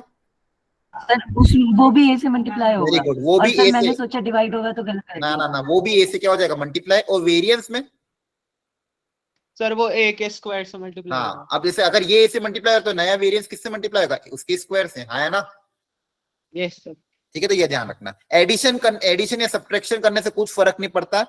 मल्टीप्लाई करने पे वेरिएंस में a स्क्वायर से मल्टीप्लाई होता है, स्टैंडर्ड डेविएशन में a से मल्टीप्लाई होता है। क्लियर यहाँ तक? यस बोलो। अब देखो ध्यान से, ABCD का आपको वेरिएंस दिया हुआ था 9। अब इन सब डेटा में क्या किया गया बताओ? 5 से मल्टीप्लाई किया। 5 से मल्टीप्लाई कर दिया, तो पुराने नया जो वेरिएंस आएगा उसमें काई से मल्टीप्लाई हो जाएगा, पुराने वाले में 25 25 से। 5 के स्क्वायर से क्या कर दोगे, मल्टीप्लाई। तो 25 को 9 से क्या कर देंगे, मल्टीप्लाई। हाँ है ना? क्लियर है? इससे आपका आंसर आ गया समझ में? तो देखो ये छोटा सा कॉन्सेप्ट याद रहेगा तो बहुत सारे क्वेश्चन हो जाएंगे। एडिशन सब्ट्रैक्शन करने से कुछ फर्क नहीं पड़ता है, मल्टीप्लाई करने से a स्क्वायर से मल्टीप्लाई हो जाएगा। याद रख लोगे? Yes sir. चलो बहुत बढ़िया, बहुत सारे क्वेश्चन हो गए अपने सॉल्व। अगला आता है, ये तो थोड़ा सा बहुत अच्छे लेवल का क्वेश्चन था, ये किया किसी ने? सर ये वाला बता दो एक बार सर। ये बढ़िया था। अब यहाँ थोड़ा सा दिमाग लगाना पड़ेगा, क्या बोला गया, ध्यान से क्वेश्चन को पढ़ो।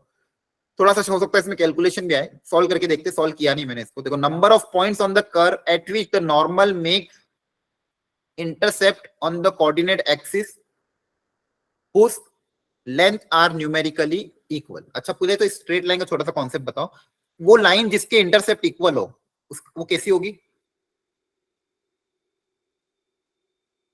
बोलो। नेगेटिव। इक्वल इंटरसेप्ट का मतलब क्या होता है? वो लाइन कैसी बनाए अपन जो इक्वल इंटरसेप्ट बनाए? Numerically equal. Sir 135 degree slope. नहीं मतलब, हाँ मतलब बेसिकली इंटरसेप्ट का मतलब समझते हो ना? Yes sir. ये आपका क्या होता है, एक्स इंटरसेप्ट, ये आपका क्या होता है, वाई इंटरसेप्ट। है ना? Yes sir. ठीक है, तो ये बेसिकली ये इंटरसेप्ट आपकी इक्वल करना है, ये इंटरसेप्ट न्यूमेरिकली क्या करना है, इक्वल करना है। तो बेसिकली या तो लाइन ऐसी हो सकती है, ठीक है, तो यहाँ पे ये और ये क्या हो जाएंगे, इक्वल, या फिर लाइन ऐसी हो जाएगी मतलब वैल्यू बेसिकली लेंथ इक्वल होनी चाहिए, ये 1 हो जाए, ये 2 हो जाए तो ये भी 2, ये 3 तो ये भी 3, या फिर लाइन ऐसी होगी या तो लाइन ऐसी होगी, हाँ है ना, क्लियर है, बोलो। Yes sir Yes, clear sir. या तो लाइन मतलब ये 4 तरीके की लाइन हो सकती है जिनका इंटरसेप्ट इक्वल होता है, इंटरसेप्ट मतलब ये लेंथ इक्वल करनी है मुझे, ठीक है। अब इन चारों केस में इनका स्लोप निकाल के देखते हैं, क्योंकि अल्टीमेटली नॉर्मल है, कहीं ना कहीं स्लोप निकालना ही पड़ेगा। अगर मान लो यहाँ पे ये और ये इक्वल हुआ, स्लोप मतलब ये थीटा, किसी भी लाइन का स्लोप का क्या फॉर्मूला क्या होता है, tan थीटा होता है, हाँ है ना, Yes, यस sir. सर। ये थीटा पता कर लेते हैं। अब अच्छा ये राइट एंगल ट्राइंगल, ये इक्वल तो आइसोसेलेस बन जाएगा, तो ये 45 डिग्री हो जाएगा, Yes, यस sir. सर। तो ये 45 डिग्री, तो ये कितना हो जाएगा 180 minus 45, 25 degree. 135 tan of 135 degree कितना होगा, सेकंड क्वाड्रेंट tan क्या होगा, -1. Negative -1, -1 very good -1। तो एक तो ये -1 हो जाएगा। अच्छा इसके जो इधर वाली लाइन रहेगी पैरेलल होगी, तो इसका स्लोप भी कितना होगा, -1 ही होगा, Yes, sir. है ना। तो एक तो या तो स्लोप माइनस, और दूसरी ये वाली जो लाइन बनेगी, इस केस में जो थीटा बनेगा, इसका थीटा कितना होगा 45 डिग्री, इसका स्लोप कितना हो Plus 1 जाएगा हो 1, जाएगा. 1 और इसका भी स्लोप कितना हो जाएगा 1। तो बेसिकली जिस लाइन के बारे में मैं बात कर रहा हूं, जो इक्वल इंटरसेप्ट बनाएगी, उसका स्लोप कितना होना चाहिए 1, 1 और -1 स्लोप ऑफ नॉर्मल कितना, या हाँ सॉरी 1 या फिर -1, क्लियर है, Yes, sir. ठीक है। अब देखो, अच्छा मान लो नॉर्मल का स्लोप अगर 1 हुआ, तो टेंजेंट का स्लोप कितना होगा -1. -1। ये सबको पता है ना, नॉर्मल और टेंजेंट एक दूसरे के परपेंडिकुलर होती है, हाँ है ना, ठीक है। अगर यहाँ पे नॉर्मल का स्लोप -1 ले लूंगा, तो उस केस में टेंजेंट का स्लोप कितना आएगा 1. 1। बेसिकली मैं ये बोल सकता हूँ, अगर नॉर्मल का स्लोप या तो +1 होगा या तो -1 होगा, उस केस में वाइस इसका टेंजेंट का स्लोप भी ऐसे ही होगा, है ना। Yes, sir.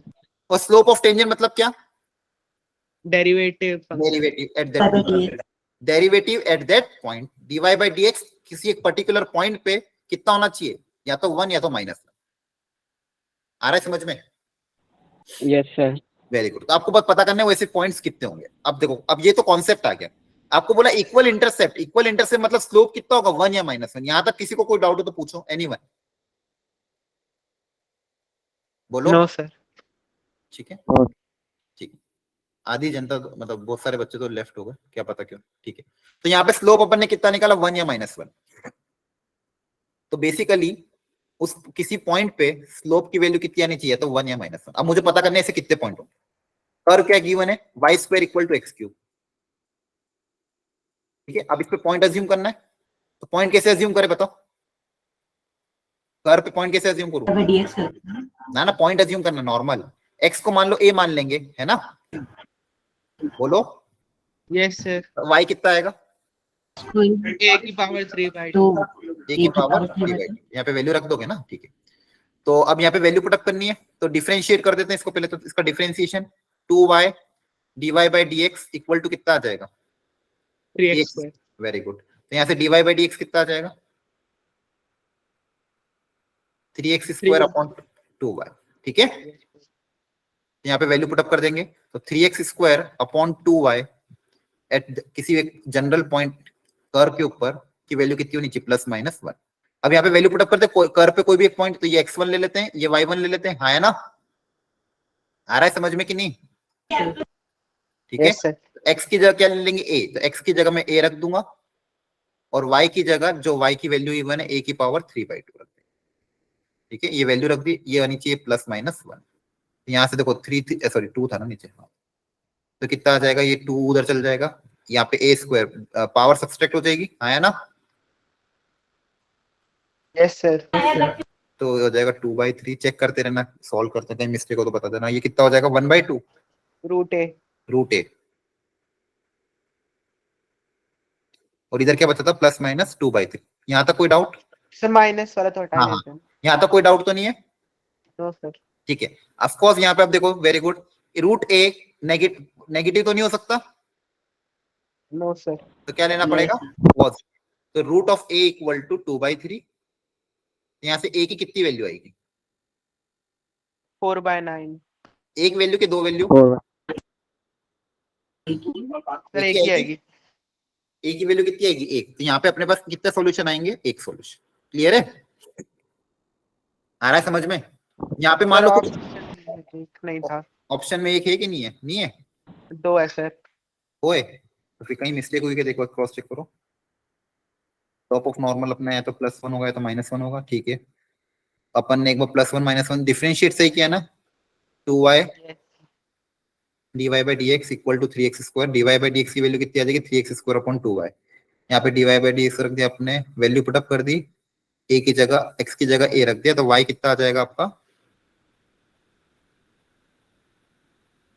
y² equal to x³। तो y आपका आ जाएगा a की पावर 3/2। ठीक है,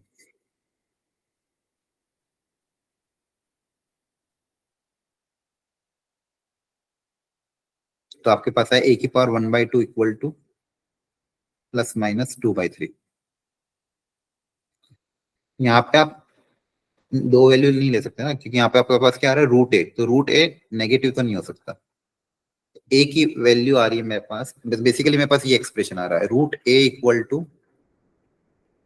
2/3। ठीक है, अगर दोनों तरफ स्क्वायरिंग भी करेंगे तो यहाँ पे बनेगा a इक्वल टू 4/3। ठीक है, एक वैल्यू आ रही है, दूसरी वैल्यू कहां से आएगी, कहीं गलती हुई क्या, और तो नहीं ना, बाकी सब तो सही है अपना। यहाँ पे a की जगह बस 4/9 सॉरी। हाँ सर वहां पे अगर इक्वेशन में हम a की वैल्यू 4/3 पुट करेंगे तो वहां पे स्क्वायर हटेगा तो प्लस माइनस आएगा ना। हाँ, पॉइंट पूछा था ना, very good very good very good very good. a की वैल्यू अगर मैं 4/3 रखता हूँ तो y कितना आएगा वो भी तो देखना पड़ेगा। a अपना कौन सा है, एक्स कोऑर्डिनेट आया ना। यस ये मतलब क्या था, सब लोग समझ पा रहे हो, एक Yes, sir, समझ मतलब एक्स कोऑर्डिनेट तो एक आया, उस x के करस्पॉन्डिंग y कितने आ रहे वो भी चेक करना पड़ेगा। ठीक है, तो x की जगह, अब यहाँ पे x की जगह अपन a रखे, मतलब x की जगह कितना रखना था अपन को, 4/9, यही था ना। हाँ, ऐसे देखो y, तो y² की वैल्यू कितनी आ जाएगी, देखो 4/9 का होल क्यूब कितना आएगा, 4/9 का होल क्यूब, 4 4 जा 16, 16 4 जा 64, और 9 का क्यूब कितना होता है, 729। 729। तो यहाँ से y की कितनी वैल्यू आएगी, 2 आया ना, एक प्लस में और एक माइनस में, स्क्वायर उधर जाके रूट आएगा, प्लस माइनस आएगा ना। Yes sir. ठीक है, तो बेसिकली एक x के करस्पॉन्डिंग y की 2 वैल्यू आ रही, मतलब x की तो एक ही वैल्यू होगी, कौन सी, 4/9। तो इसके करस्पॉन्डिंग एक y आएगा √64/729, और दूसरा y क्या आएगा, -64/729। इसलिए आपके दो कोऑर्डिनेट्स आएंगे। क्लियर हो गया। अपन क्या देख रहे थे, x Yes, का sir. कोऑर्डिनेट अपन ने निकाला, x का तो एक ही कोऑर्डिनेट आएगा, लेकिन उस x की करस्पॉन्डिंग दो y के कोऑर्डिनेट आएंगे। जैसे बेसिकली ऐसा होगा कुछ कर्व में, एक x के करस्पॉन्डिंग दो y की वैल्यू आ रही है, मतलब मान लो ऐसा कुछ कर्व होगा, इस x की करस्पॉन्डिंग दो y आएगी, जहां पे स्लोप कैसा होगा, इक्वल इंटरसेप्ट। आगे समझ में, बोलो। Yes sir. कितने क्वेश्चन बाकी रह गए, ये वाला हो गया था। नहीं सर, छोड़ दिया था। अच्छा मुझे ये बताओ, आपको अगर जब इंटीग्रेशन कराया था, जब भी आपके पास ऐसा एक्सप्रेशन हो, समथिंग यहाँ पे ax + b अंडर रूट के अंदर कुछ एक्सप्रेशन, आपको क्या तरीका से बताया है, बोलो। यहाँ पे कोई एल्जेब्रिक एक्सप्रेशन हो, रूट के अंदर कोई क्वांटिटी, इस टाइप के इंटीग्रेशन को सॉल्व करने का क्या तरीका होता था। सर अगर रूट के अंदर लीनियर है तो लीनियर को स्क्वायर t² लिख लेंगे। अगर रूट के अंदर लीनियर क्वांटिटी है या फिर कुछ है, तो उसको t क्या मान सकते थे, t²। हाँ है ना। यस। ठीक है, अब यहाँ पे कि लीनियर तो नहीं है, लेकिन अगर इसको एक्सप्रेशन को सिंप्लीफाई करना तो एक बार t² मान के देख लेते हैं, क्योंकि देखो बाहर एक x का टर्म है और t² मानोगे तो सिंप्लीफाई हो सकता है, 1 - x³ का टर्म है, तो यहाँ पे अगर इसको मैंने t² माना तो इसका डिफरेंशिएशन कितना होगा, ट्राई करके देख लेते हैं, बोलो। -3x² dx। हाँ, -3x² dx equal to 2t dt। हाँ है ना। ठीक है, अब एक्सप्रेशन में नीचे x है और ऊपर x² चाहिए, हाँ है ना, तो ऊपर नीचे x² 3x² से मल्टीप्लाई एंड डिवाइड कर देंगे। वेरी गुड, बहुत बढ़िया, x² से क्या कर दो, मल्टीप्लाई डिवाइड। अब मेरा काम हो गया। ठीक है, अब आप दिख जाएगा, अब ये पूरा dt में चला जाएगा, यस है ना, और ये पूरा t में कन्वर्ट हो जाएगा, और उसके बाद आप पार्शियल फ्रैक्शन से सॉल्व कर सकते हो। क्लियर है। Yes sir. Yes, sir. इसके बाद कुछ भी नहीं बचा क्वेश्चन में। ठीक है, तो कभी भी ऐसे ना ट्राई कर लेना चाहिए, हो सकता है इससे सॉल्व ना होता, लेकिन यहाँ पे केस में हो गया क्योंकि आप नीचे x दिया हुआ था। अगर x नहीं होता तो दिक्कत आती, अगर x की जगह कुछ और होता, x² होता या फिर कोई और टर्म होती तो सॉल्व नहीं होता। लेकिन यहाँ पे फायदा क्या हो गया, x नीचे दिया हुआ था, x² से मल्टीप्लाई डिवाइड करोगे तो ऊपर x² क्रिएट हो जाएगा, नीचे x³ क्रिएट हो जाएगा, है ना। Yes sir. ओके, ये अगेन एक ठीक ठाक क्वेश्चन था, आसान है। टोटोलॉजी का मतलब क्या होता है, सारी वैल्यूज ट्रू होते हैं वो। तो बेसिकली मान लो मेरे पास अगर दो स्टेटमेंट है पी और क्यू, एक मान लो ये रहा है पी, ये स्टेटमेंट है क्यू, तो टोटोलॉजी, अच्छा आपको पता है ना ये मैथमेटिकल रीजनिंग के क्वेश्चन वेन डायग्राम से भी सॉल्व हो जाते हैं। Yes sir. यस ठीक है? सर। तो अगर वेन डायग्राम से सॉल्व करूं तो वेन डायग्राम में अगर टोटोलॉजी को रिप्रेजेंट करना तो इसमें क्या होगा? यूनिवर्सल होगा? सेट। पूरा हो जाएगा। टोटोलॉजी मतलब ऐसी चीज जो पूरा कवर कर ले, और फॉल्सी मतलब जो नहीं ना, मतलब जो कुछ भी कवर ना फाइव हो जाए। खाली जो कुछ भी कवर ना करे। Very good. तो टोटोलॉजी मतलब अगर जिसका वेन डायग्राम ऐसा बन रहा हो वो मेरा क्या होगा? टोटोलॉजी हो गया। ठीक है, तो एक एक करके सारे एक्सप्रेशन चेक करते हैं। सर फिर कॉन्ट्राडिक्शन और फैलेसी में क्या फर्क है? क्या सेम है दोनों? क्या? ना ना ना, फैलेसी और कॉन्ट्राडिक्शन। कॉन्ट्रडिक्शन देखो, कॉन्ट्रडिक्शन हो गया, इसमें तीन एक्सप्रेशन होता है। एक तो कॉन्ट्रडिक्शन और एक और कोई वर्ड यूज होता था। तीन एक्सप्रेशन आते थे। एक आपका होता था कॉन्ट्रडिक्शन, एक होता था नगे नहीं, वो तीन चीज साथ में पढ़ाई जाती थी ना। एक स्टेटमेंट का कॉन्ट्रडिक्टरी स्टेटमेंट क्या होगा? इंट्रोनेगेटिव, कॉन्ट्रापॉजिटिव, याद आ रहा है? यस सर, काउंटर पॉजिटिव याद है। ठीक है, तो वो तीन एक्सप्रेशन अलग होता था और ये अलग चीज है। ठीक है, एक मिनट रुको। अच्छा मुझे ये बताओ, जो स्टेटमेंट बी है ये इसका कौन सा एक्सप्रेशन आएगा? वो मेरे को एग्जैक्टली वर्ड याद नहीं। एक तो कॉन्ट्रडिक्शन होता था, कॉन्ट्रापॉजिटिव होता था, और एक और कौन सा होता था ना? तीन चीज आपको कन्वर्स, हाँ एक कन्वर्स, एक इनवर्स और एक कॉन्ट्रापॉजिटिव या कॉन्ट्रा नेगेटिव, ऐसा कुछ होता था। ठीक है, ये तीन चीज, वो तीन चीजें अलग होती है। उसमें आपको बेसिकली उन तीन स्टेटमेंट की चीजें पता करनी पड़ती है। यहाँ पे दो वर्ड यूज होते हैं, एक टोटोलॉजी और एक फॉल्सी। ठीक है, फॉल्सी को भी एक वर्ड और नाम, एक और नाम आता है फॉल्सी का भी, एक और होता है, वो अभी मेरे को ध्यान नहीं है। लेकिन फॉल्सी के साथ एक वर्ड और यूज होता है। मतलब फॉल्सी को एक फॉल्सी बोलते हैं, किसी किसी बुक्स में कुछ एक और वर्ड यूज करते हैं, वो आपको मैं बता दूंगा नेक्स्ट क्लास में। बाकी वो चीज अलग है। मतलब है आपका क्या नाम है, अभी क्या बताया था मैंने? एक तो इनवर्स, दूसरा कॉन्ट्रा पॉजिटिव और एक कॉन्ट्रा पॉजिटिव। ये स्टेटमेंट के लिए यूज होता है। मतलब एक स्टेटमेंट का कॉन्ट्रा पॉजिटिव क्या होगा, कन्वर्स क्या होगा, इनवर्स क्या होगा। ठीक है, वो चीज अलग है और इसमें थोड़ा अलग है। फिर उसको अपन डिटेल में पढ़ेंगे। अभी मुझे यह बताओ, यहाँ पे statement B, P intersection Q, ये क्या होगा? ये वाला है ना, बीच वाला ऑप्शन नंबर ए, पी का इंटरसेक्शन पी नॉट के साथ। बताओ, फॉल्स होगा ऑलवेज। इनका कोई इंटरसेक्शन होगा क्या? पी मतलब, अच्छा यहाँ पे अपन को एक ही यूज करना है। पी मतलब ये वाला, और पी नॉट मतलब बाहर वाला, इसमें आपस में कोई इंटरसेक्शन नहीं होगा, तो इसके तो फॉल्स हो गया। लास्ट, पी का इंटरसेक्शन पी के साथ, सर ये होगा टोटल नहीं ना, होगा। पी का इंटरसेक्शन पी के साथ तो सिर्फ इतना ही होगा ना, पी आया ना। अच्छा डी वाला इसी में कंफ्यूज, इसके और सर टी वाला जो था, इसमें टी इज आइडेंटिटी एलिमेंट लिख रखा है। हाँ ये मतलब समझा दो सर। ये समझाता हूँ। ये आपने पढ़ा होगा, आपने ये पढ़ा है क्या? बाइनरी आप इसमें था क्या? बाइनरी अभी 12th में फर्स्ट चैप्टर में सेट रिलेशन में लास्ट एक्सरसाइज बाइनरी, वो वाला। सर बाइनरी नंबर्स के बारे सर में सुना बाइनरी है। लैंग्वेज। हाँ वो हट गया, डिलीट हो गया कि है अभी 12th में? सर कंप्यूटर साइंस में पढ़ा था ये। नहीं वहां पे तो होता ही है। और इसमें आपका जो फर्स्ट चैप्टर है ना सेट रिलेशन, सर अभी नहीं, उसमें जो रिलेशन है, रिलेशन के लास्ट में बाइनरी का पढ़ाते, वो है अभी आपको? No sir. उसमें आता है आइडेंटिटी एलिमेंट। बेसिकली इसका मतलब ये है कि P into T, identity element ऐसा होता है कि इसके साथ इसको इंटरेक्ट करो तो वापस ये आ जाता है। उसका डिटेल अलग होता है। खैर यहाँ पे इसको करने का एक्चुअली ये आपका इसमें क्या नाम है, मैथमेटिकल रीजनिंग में इसका डिटेल नहीं है कि आइडेंटिटी एलिमेंट का यूज करो, लेकिन इसका यूज उस चैप्टर में होता है बाइनरी में, वहां से इसकी डेफिनेशन आती है। ठीक है, लेकिन इस क्वेश्चन में पर्टिकुलर करना ये था कि आपको बचे हुए तीन ऑप्शन को चेक करना, क्योंकि बचे हुए तीन ऑप्शन में कोई भी टोटोलॉजी हो रहा है क्या? No sir. नहीं। No sir. यहाँ का आंसर सी आ जाएगा। और इसका लॉजिक मैं आपको एक बार बाइनरी पढ़ा के, सर अगर ये पी, सर अगर ये पी ही हो जाएगा तो ये पी इंटरसेक्शन पी जो है वो भी पी के बराबर ही होता है। पी इंटरसेक्शन पी, हाँ पी के बराबर होता है। सर लेकिन तो यहाँ पे फिर पी मतलब बेसिकली अलग क्यों एक्चुअली हुआ? मैं समझाता हूँ, इसमें अंतर ये है, यहाँ पे पी का इंटरसेक्शन टी के साथ दिया होगा। टी मतलब एक आइडेंटिटी, मतलब उसके अंदर आप कुछ भी रखो, बेसिकली ये जो टी है ना, ये पूरा ही कवर हो जाता है।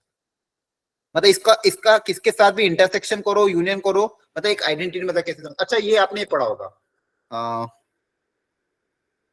एडिटिव इनवर्स और मल्टीप्लिकेटिव इनवर्स, बचपन में पढ़ा था? यस सर पढ़ा है।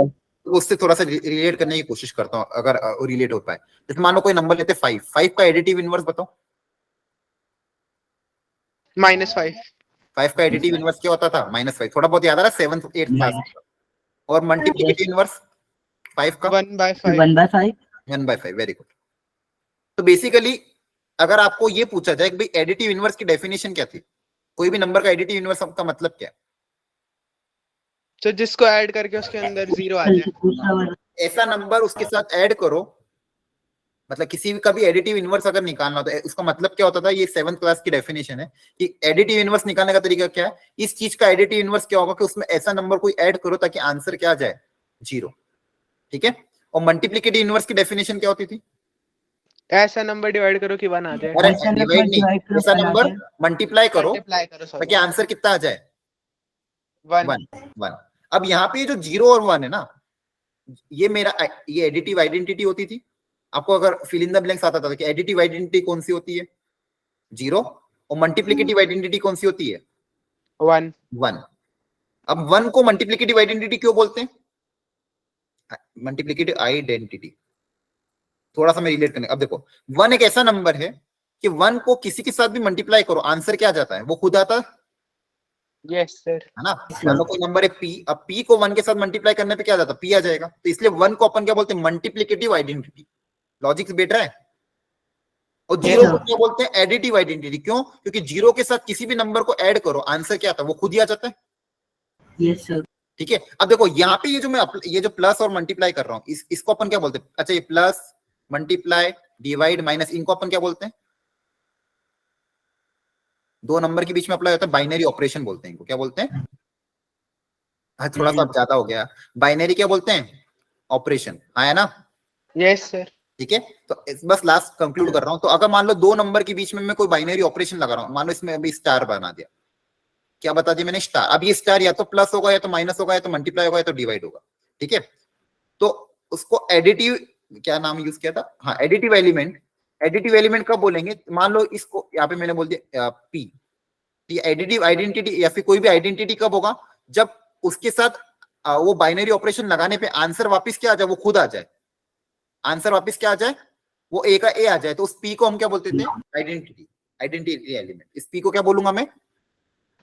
Identity element.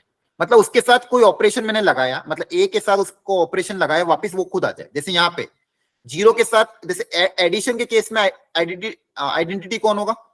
0 होगा। है ना।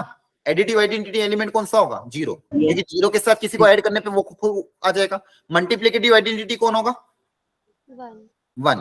क्योंकि 1 के साथ किसी को भी मल्टीप्लाई करने पे वो खुद आ जाएगा। क्या यहां तक समझ में आया? Yes sir.